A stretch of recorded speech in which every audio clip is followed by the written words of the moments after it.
Well, hello everyone, welcome. This is actually the first time in a while I've recorded a video on my channel. Recorded a video. So, last one I did of these got copyright striked because someone else decided to say, hey, this is mine, but hopefully this one goes better, because before, I don't know. This is just some...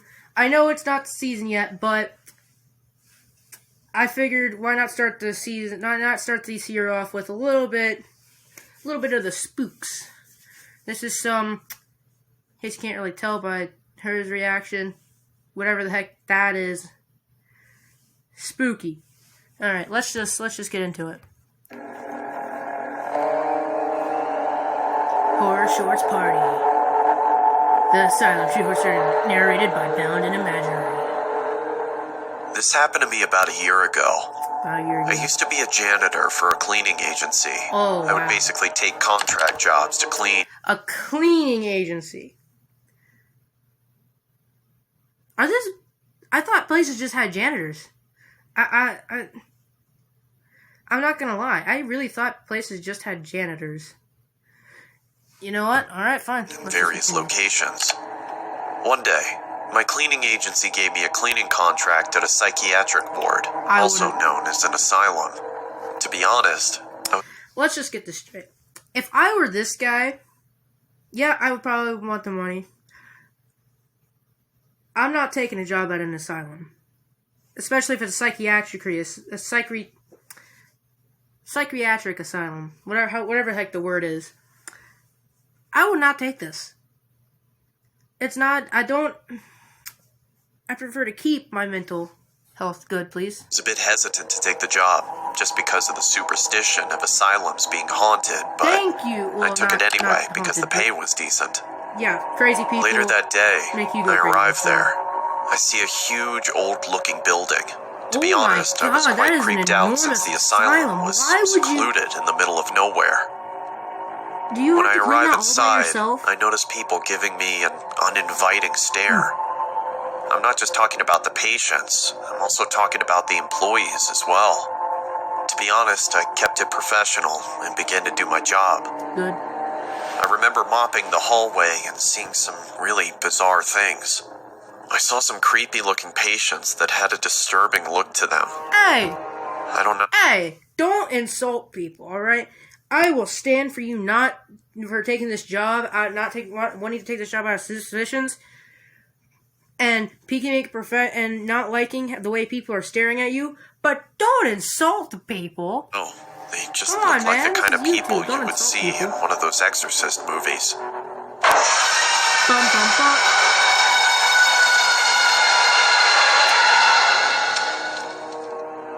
I remember seeing this one guy that really gave me the chills. It was a man who looked to be about 7 feet tall. He gave me this really disturbing smile, like he wanted to kill me. This is really disturbing. I can see a nurse instructing him to lay on his bed. He didn't look too happy after that. I also remember seeing a swimming class taking place. Well, not exactly a swimming class, just a bunch of patients in a swimming pool. They were all holding an exercise ball and mimicking the actions of... I don't think I need to explain why that's not a good idea in a psychiatric asylum. I'm not going to explain it, because it just won't... I'm just going to say it won't end well. It's not a good idea. Don't. If there's any psychiatric tips for freaking psychiatric asylums, a tip for a big no-no is... swimming pools. Don't have them. Alright. The instructor. Anyways. I personally found it unsettling, to say the least. When it was around the end of my shift, I was getting ready to head home. I noticed all the patients' doors were closed, except for one room. Okay, I could see someone laying on the floor with their legs halfway across the door. It was a bit alarming for one to be laying on the floor like that. Yeah, I would be saw the person concerned. getting yanked into the room. That honestly startled the crap out of me. I then noticed a puddle of blood spilling out from the room and onto the hallway. This is where you jump. I decided to approach the room and see what the hell was going on. As I peeked inside the room, I saw one of the most disturbing things ever. It was the tall man I saw earlier. He was biting the hell out of one of the nurse's neck. No, this isn't allowed on YouTube. Nurse's Look away! eyes gouged Look away, out, everyone! blood Look away! everywhere. You can't see this. Can't see this.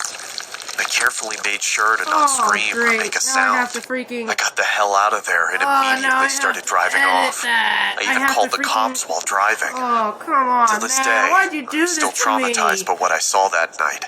I'm not sure exactly what happened to the tall man, but he still gives me the chills just thinking about him. Don't worry, I'll blur that out. That's not needed to be seen on my channel.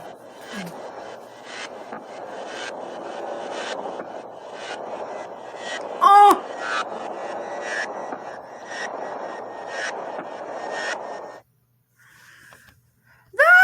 That was,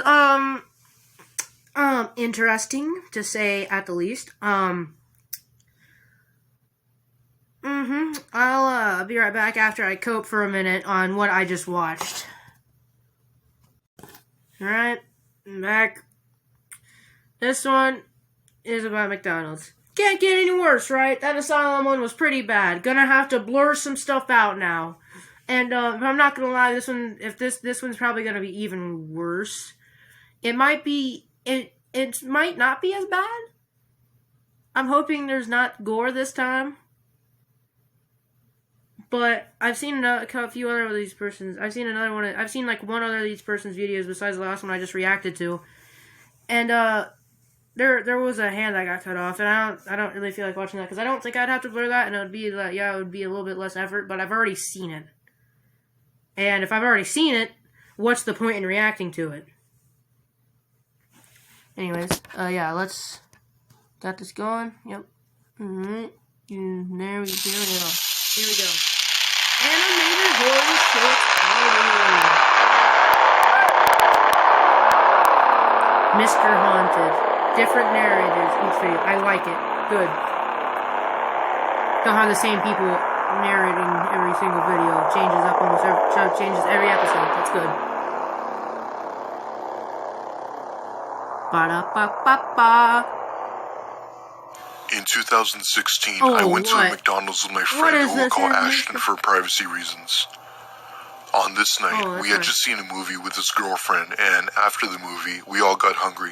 So we decided to hit up our local McDonald's to go grab a bite. Blah, blah, blah, blah. They didn't say anything. It was near they said, midnight, so there were barely any cars out at this time. Old McDonald's. We went to the McDonald's, ordered our food, and sat down at a table. That's where they Ashton and his girlfriend were sitting down facing me, and I was facing them. Was that Squidward in the background? As we were eating, I see a middle-aged man sitting about 2 tables across from us with a little boy that looked to be about 7 or 8. That sounds a little sus. The thing I remember most vividly about the boy was the extremely empty, pale look on his face. Yeah, that looks really sus. On top of that, he wasn't even eating. He kind of just sat there watching what I assumed to be his dad. At one point, the guy gets up and grabs the boy's hand, and eventually they come to us. No. The man starts to ask Ashton if he had any spare cash on him. While he was talking to Ashton, the boy looks at me and stares at me with eyes open wide as possible. I'll admit, it was a bit creepy, but what he said next made me want to puke. "That's not my dad. I've been kidnapped. Please help me." My blood turned to ice as I heard him say that. The man then looked at the boy, and then at me, and with that, they left out the McDonald's, as I knew that he caught on to my suspicion. Ashton and his girlfriend seemed to catch on as well, and I immediately dialed 911. I explained everything to the operator and gave her a description of the man and the boy. Good. They came, but nothing ever became of it. Why would they A few weeks later, I was watching the news, and there was a missing child report that came on. When I saw who the missing child was, I nearly screamed. It was the same kid at the McDonald's. They unfortunately found his body by a canal not far from my house. And at that point, I knew that the man had something to do with this. That might not have happened. Apparently, he had been missing for well over 6 months, and police have been searching for him ever since the day he'd gone missing.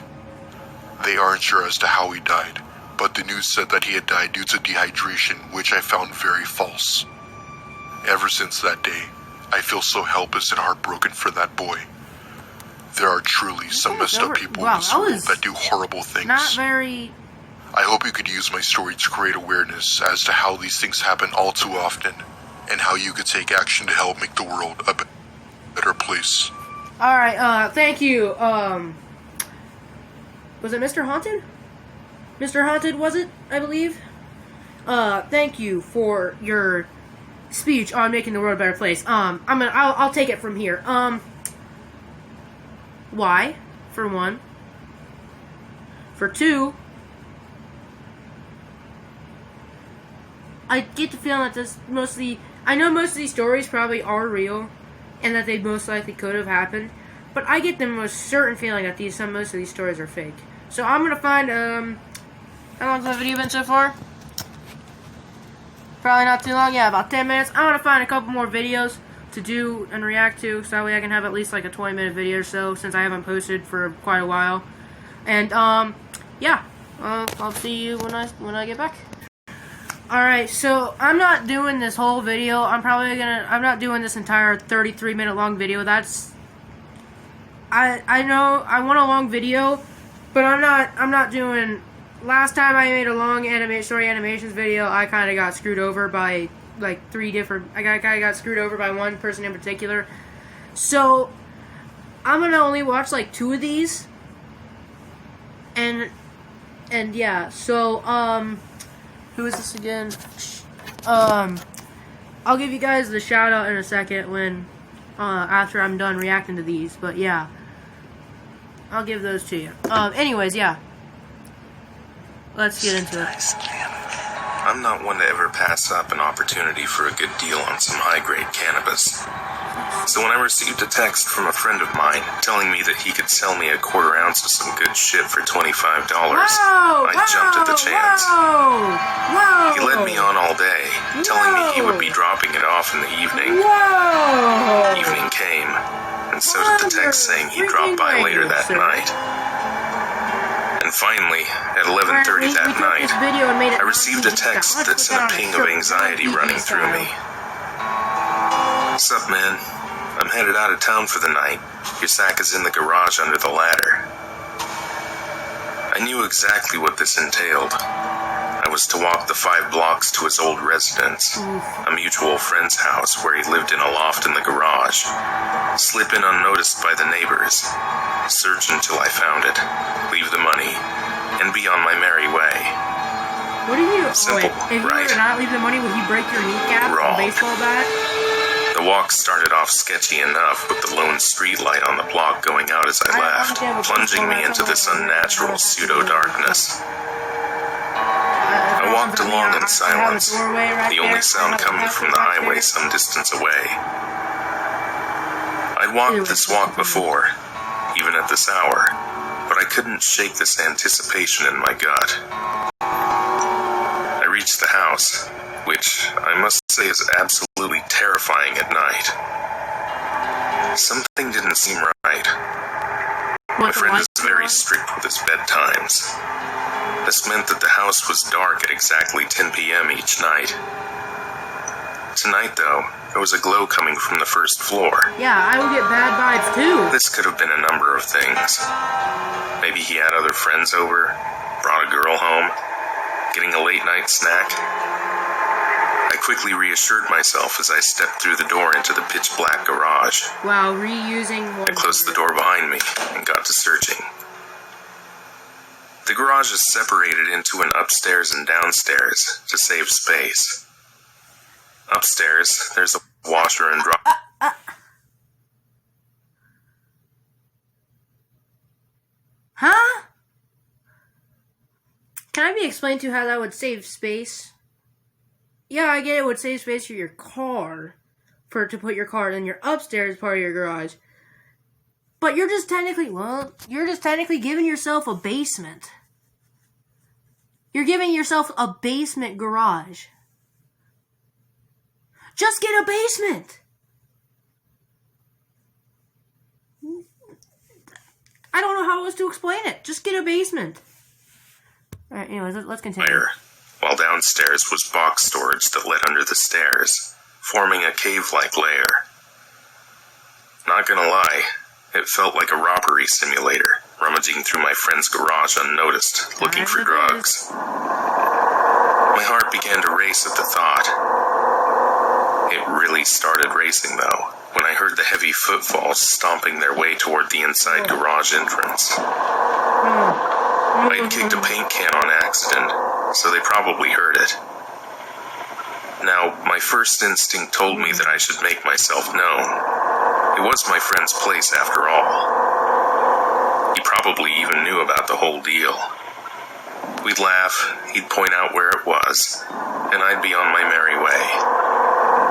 And that's when I realized something. My friend does not own a single pair of boots. In a split instant, I had ducked down under the floorboards behind some boxes. The door outside was quite far away, the footsteps quickly approaching, so escape was not an option. I had to hide it out. I was so confused. I felt like I was in a slasher movie, hand over my mouth to keep from hyperventilating and everything. I listened as the door slammed open, the footsteps creaking slowly along the floorboards just inches to my right.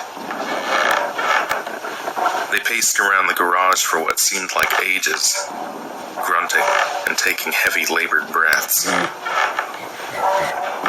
They stopped at the top of the stairs, never making their way down, though. Soon enough, they made their way back into the house, slamming the door behind them. Shouldn't there be a light down there? As soon as the door clicked, I bolted, and I didn't stop running until I was back home, tucked away in bed. Every single light in the house on for the rest of the night. I wasn't about to get the cops involved with the situation, lest they go searching and get my friend in trouble, so I simply sent him a text message and went to sleep. I awoke to 2 texts in the morning. The first was a message from my dealer friend, asking me if I was alright. The second was a text from the friend who owned the house, telling me he got stuck at a friend's house overnight. I was so fucking confused. Hey! Later that day, the friend with the house sent me news links over Facebook. Hey! Language! This is... I'm putting that on a shirt now. Non-PG style. Non-PG style. I need to get that on a shirt. Somebody get me that on a shirt. I need to get that on a shirt. Non-PG with style. No caption. It was a news report about a burglary and murder that took place on my friend's street. 2 houses had already been confirmed as being broken into in the middle of the night. And let me guess, it was one of his friends. The first was the home of an injured veteran. He was found in the bedroom, a 9mm slug lodged into his head, all the valuables in the house gone. The second house was my friend's. Called it. If you vape, you could be inhaling toxic metals into your lungs. Hold up. Excuse me for a moment. Oh crap. Okay. We're back. We're back now. Yeah, ads, cause 30-minute long video, gonna have them. Anyways. Yeah. When I was about 12, my great-uncle John came from Ukraine to visit us in Canada. I like this guy. I think this guy's voice. He had a lot of stories, but this was the one that stood out. But this is the one that stood out. In the late 1960s, John was traveling by train from his village to another to visit family. Totally. He had to change trains at one point, and was dropped off at what amounted to a platform in a hut in the middle of nowhere. There was no one else at the station, and other than a dirt road that led off into the surrounding woods. Okay, I know my neighbor owns some animals, but I kept hearing bumps from his little shed over in his yard, and it kind of sounds like they're getting really kind of close, and I'm getting concerned. I know there's deers and crap around my house, but geez, stop bumping. There was nothing there. Anyways. He waited for some time, but no train came. It was winter, and getting colder and darker, and just about the time he started worrying about having a place to stay and some food to eat, an old woman appeared out of the twilight. Why did my camera... When I got close like this for a second and then went back, it got... Did you... I barely noticed it, but my camera was just darker a second ago. And now it's bright again. It might have just been the way the friggin' light outside works, but... It did it again, I just saw it. Is it when I turn my head? For like... a quick second? For like a long time? Yeah, that's what it is. He asked if he was waiting for such and such a train. And when he said he was, she said it wouldn't be along until the following day. She asked if he needed a bed for the night, and offered him a meal and a room at her place, which she said was about an hour's walk from the station. No. That's a no-no. Lodging with locals was more or less the standard when travelling in this part of the USSR, and Great Uncle John wasn't looking forward to a hungry night on a cold platform, so he was glad to accept her offer. Red flags on this one. He took his suitcase, and they set off together down the dark road into the forest. No! It was more than an hour away, more like 2. And by the time they arrived at the woman's small 2-story house, John was tired and hungry. They went inside, and the woman lit some oil lamps and warmed some borscht for them. It was the first time John... I just have to say this. I feel like a horror movie critic right now because I'm criticizing everything these people are doing. I criticized the one guy for freaking going to do the no snow. And then cursing. I'm criticizing this guy for following an old lady with a lantern out into a shack. Because he didn't want to, just because he wanted a freaking meal. And I understand it's freaking like Russia or something. Or whatever it is. Because he kind of, I'm not trying to be like that or anything. But like, he said USSR and I'm pretty sure that's like Russia or something. And, I get it's cold and crap, but you don't want to do that no matter where you're at. That's never a good idea. When someone offers it to you, yeah, they could be being nice, but for all you know, they could be a freaking murderer or something. Which is probably what this lady is. I already see where this story is going. Was able to see the woman clearly. And he was a bit startled to realize that the old woman was actually a man. Not wanting to pry, and too tired to care, John finished his soup and asked where he would be sleeping. She led him up the stairs to a tiny room with a window that contained a single bed and nothing else. He thanked her, they said goodnight, and she closed the door. Then she locked it, leaving him in the dark. Knew it. Somewhat creeped out by this, John called to her, but she didn't answer, and he heard nothing. Figuring he would deal with it in the morning, and that she had probably done it by mistake, John set his suitcase down and laid on the bed, deciding to make the best of it and get some sleep. Before he could fall asleep, though, he felt the urge to pee, and got out of bed, hoping to find a chamber pot or something he could pee in. He got onto his hands and knees, and began to feel under the bed in the darkness, thinking that's where the pot would be if there was one. Instead, he found a body. Great Uncle John went right to the window to see if he could exit the room that way. It was nailed shut.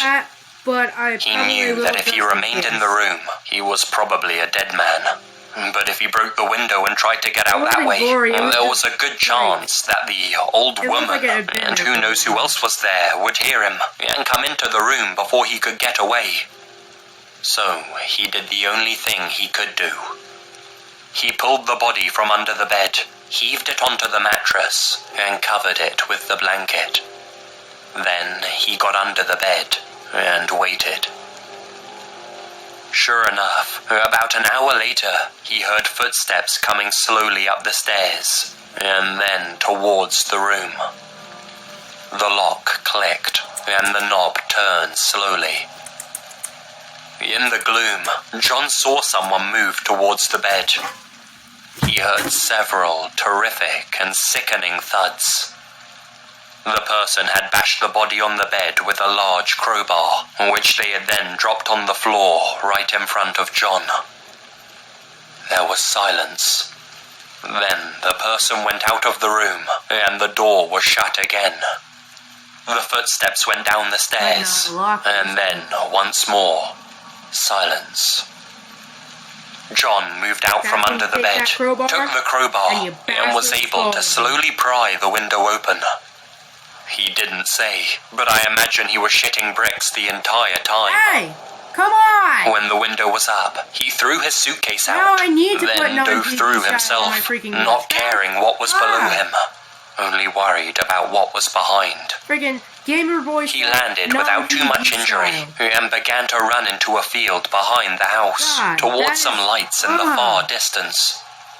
It turned out to be a highway with some military and transport trucks on it, and John was able to get a ride to another village where he could catch a train. He didn't bother reporting what happened to the authorities, since at that time in the USSR, there was a distinct chance he would be the one who got into trouble. He just thanked God that he escaped, and decided that the next time he traveled to visit relatives, he'd take another way. Okay, that's enough. Before I get demonetized, before I even get monetization, I'm gonna end this off here, go edit this video, and upload it so you guys can watch it. I'm also gonna go bleach my mind real quick so I can get rid of some of the images and things I just saw. So yeah. Bye!